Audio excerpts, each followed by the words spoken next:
It's another thing, like I said, to be able to go like this and make your smart bulb go on an old Victoria traffic light and turn on, and then I can run a 60-second timer on that with a Jeopardy theme song. I got lots of stuff going on. But that's really what I'm trying to say is think about your company, your client's business in that way. What's the interconnectedness that they might not be seeing that you can help them actually make sense of that kind of stuff? And oftentimes, because advisors work in silos with what their profession is, business owners think in silos, meaning that how does my family, for example, impact the business? And it could be very obvious if they're having family problems, but oftentimes when we talk to people, a lot of them aren't having family problems because, for example, the mom and dad are still in the business, or the mom and dad are still the control rod on emotional things and dynamics.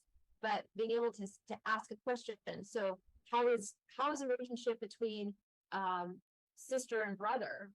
And the parent may say, oh, that's fine. How is the relationship? How do you think the relationship's going to be after you're no longer involved? Yeah. And then they open their eyes. You're like, oh man, this could be heading towards disaster if we don't do some proactive planning and governance work and maybe some dynamics work to ensure that after we're not part of this business and or we've gone on and graduated, that they know how to work as business partners. So that interconnectedness also is a way to educate your prospects and clients as to the value you can provide, because they're not thinking interconnectedly, they're thinking very silently.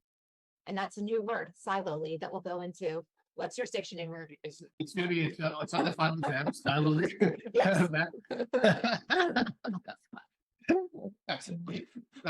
Silently, you do like you're the Bruce Lee. Bruce Lee. Not as Bruce, but a little bit Bruce Lee. Silently, I like it. Yeah, like I think one thing you guys talked a lot about with the succession planning in the matrix is most people don't come in saying, hey, I got to talk about my family. They drive me crazy. They come in because they want to solve their business. They want to go into the technical stuff. This is what I think we should look at. It goes like this. And then when you ask those questions are just, they can seem almost innocent. The better you can make your questions just seem curious, but you know that you're trying to take them on a journey, the better this stuff is going to work. Okay. I want to kick it into talking about the offer. This is one thing. Again, this is a good picture of a dog. I love this dog because it's funny. This one is actually from Insight Selling. I love this thing. When you talk about your offer, it has to have all three of these things. It has to resonate, has to differentiate, has to substantiate. What that means is it has to be something that's interesting to them. It has to make them go, yeah, okay, I feel that, right? It doesn't have to make them kumbaya or be excited or sad or anything. They just have to go, okay, yeah, there's an impact there that I need to look at. Differentiate needs to be where I understand why you guys are different. I can see why there's something that you're doing different. And it has to substantiate. They have to go, you know what? This all makes sense. I believe that I can do it.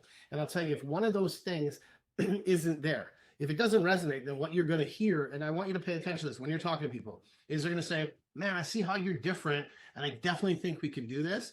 But right now, it's not a good time. It's not a priority for us. It's not something we really need to focus on. Maybe something in the new year, maybe 6 months, check back in, if you've ever heard that. The second one, if it doesn't differentiate, they're going to say, oh man, I could see how this is, we definitely need to take a look at that. And I know this is possible for us.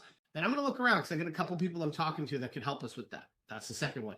If the third thing, substantiate's not there, they're going to say, oh man, we definitely need to do this. I can see why you're different, but I don't know if it's for us. I don't think my team could do it. I don't think we're ready for it. I don't think that this is something that we could do. We need to be in a better position to make this happen. And I just don't believe that we can make that happen. It's just too big of an investment, right? And where that comes in, all three of these, it comes from you, your ability to help them understand there's an impact here, why we're different in what we're doing, and that this is absolutely doable. Absolutely doable.